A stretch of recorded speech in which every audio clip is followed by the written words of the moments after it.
Acceptance. Man's perceptions are not bounded by organs of perception. He perceives more than sense, though ever so acute, can discover.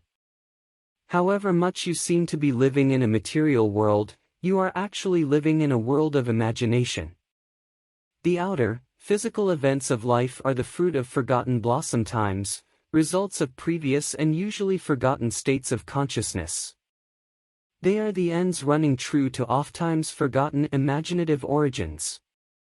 Whenever you become completely absorbed in an emotional state, you are at that moment assuming the feeling of the state fulfilled. If persisted in, whatsoever you are intensely emotional about you will experience in your world. These periods of absorption, of concentrated attention, are the beginnings of the things you harvest. It is in such moments that you are exercising your creative power, the only creative power there is. At the end of these periods, or moments of absorption, you speed from these imaginative states, where you have not been physically, to where you were physically an instant ago. In these periods the imagined state is so real that when you return to the objective world and find that it is not the same as the imagined state, it is an actual shock.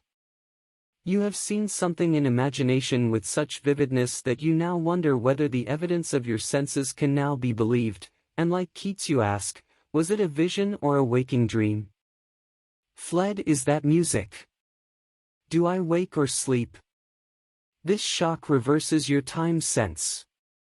By this is meant that instead of your experience resulting from your past, it now becomes the result of being in imagination where you have not yet been physically. In effect, this moves you across a bridge of incident to the physical realization of your imagined state. The man who at will can assume whatever state he pleases has found the keys to the kingdom of heaven. The keys are desire, imagination, and a steadily focused attention on the feeling of the wish fulfilled.